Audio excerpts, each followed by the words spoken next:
a model number that I don't believe belongs to anything. Current ones start with a 5, A15.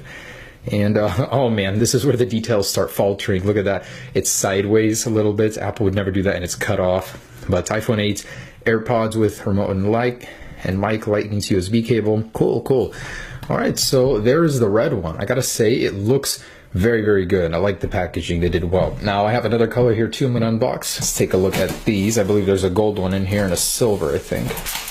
All right, nice. There's the silver one, and it doesn't have the product red. Very, very good attention to detail. I noticed that the text placement has changed when that logo is not in there.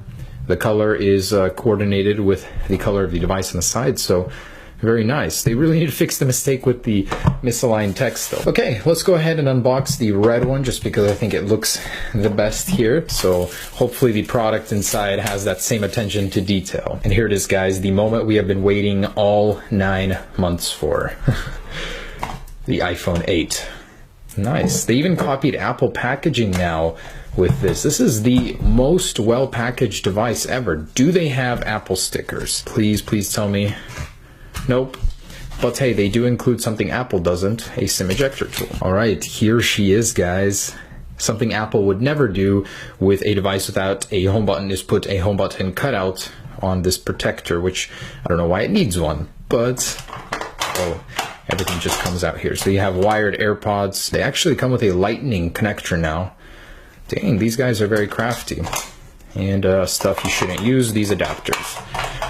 Here's what we came for, or what I bought this for. The SK Concept, not the Batman one from the Galaxy. And the front looks a little funky. Let's see what's going on here. Let me peel this off. Very interesting. A crazy difference from what we've heard before, that it would be a full screen display. It would be going all around and up top. Nope, this one has a little cutout that looks like it's rounded corners, but if you look very closely, it's a lot like the Galaxy one without the rounded corners. So funky looking on the front. Literally all they did was add a little bit of vinyl to the existing iPhone 7 design.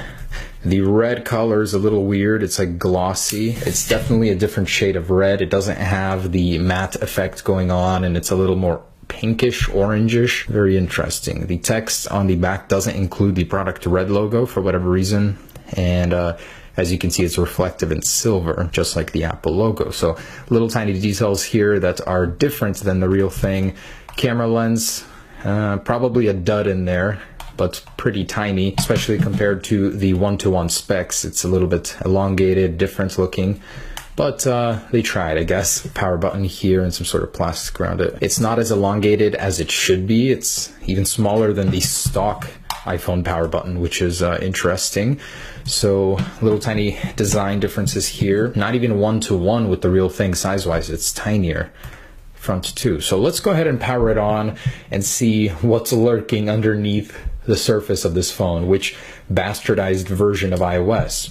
They got the splash screen right, but immediately it's apparent that the display just isn't there. So if you're trying to spoof somebody and sell this to them under the guise of an iPhone 8, it's not gonna work. I mean, it's immediately apparent. And it is incredibly thin though for what it is. It's even thinner, I believe, than the official model. Yeah. Wow, so they got that right. All right, and here it is. Press home to open. Oh yeah, I just realized this has no home button. Oh, it does though. So it's a capacitive home button underneath this little border chin area over here. So it's not actually on the screen, but I gotta say it looks pretty good. The display is pretty sharp actually. It's, wow, pretty fluid, I must say. Looks quite good. Unfortunately, it's not running a clone of iOS 11, which is what I was hoping it would. No sort of shortcuts here. Basically, whoa, what's going on there? Some sort of glitch. It's got assistive touch on. Let's go ahead and see what this thing is running. Pretty close. The font's a little bit off.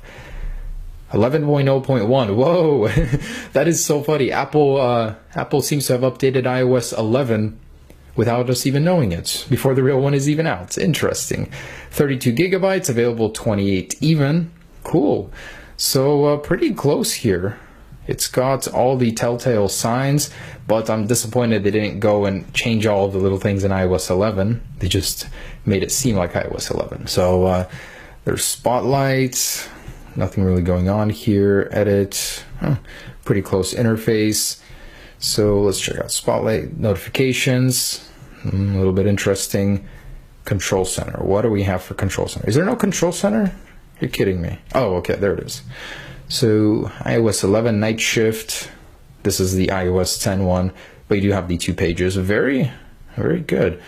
Let's see if there's a sort of 3D touch control here. Oh, there is. So if you hold on an icon, you get the 3D touch interface. I don't think it works in the control center. Anyways, I'm not able to get it to work. That's weird. This doesn't actually change the brightness until you let go. So you don't really know where it's going until you let go. So a little flaw there for you guys. It's got the old icons, which is a little bit weird to see. I've gotten so used to the iOS 11 ones. Safari is Chrome, of course. There's obviously no fingerprint sensor anywhere, not on the back, not on the front. But for something so cheap, this is not bad. It's not as slow and laggy as any other clones I personally used. Let's go ahead and download Geekbench and Antutu and see what this thing is running. Listen to this. They put the old lock sound in the new iPhone 8. That hasn't been around forever. And there it is. Alrighty, so we got a score of 22,735, almost to 1/4 the score of an official iPhone 7. Ooh, I like how they put iPhone 8 in there, running Android 6.0. Nice. Holy crap, this thing runs hot. Just want to see. Whoa, 104 degrees, 105. Oh my goodness, this thing is really, really hot. The Geekbench sure is pushing it to its limits here. 105 degrees in your hand. Jeez, I had no idea modern smartphones go this low. 1,184 multi-core score with a 379 single-core score. What in the world? How is this even possible to use a phone this slow?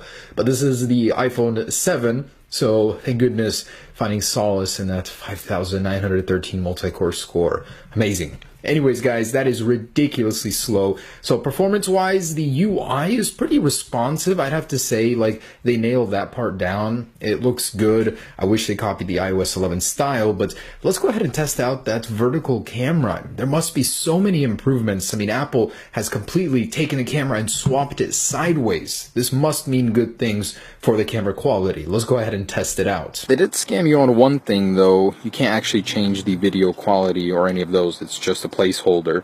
So 1080p 30 frames per second it is, I guess. Guys, I'm truly sure you're not ready for vertical lens camera video, so try not to be too shaken right now. But this is the next generation of video on its side. So 1080p, let's get a little stability test in here. Looks pretty decent, I must say, on this display, that is, because it's so low resolution. I'm a little scared to see it on the computer. Lots of greenery. Day after July 4th. Thank goodness nothing caught fire. So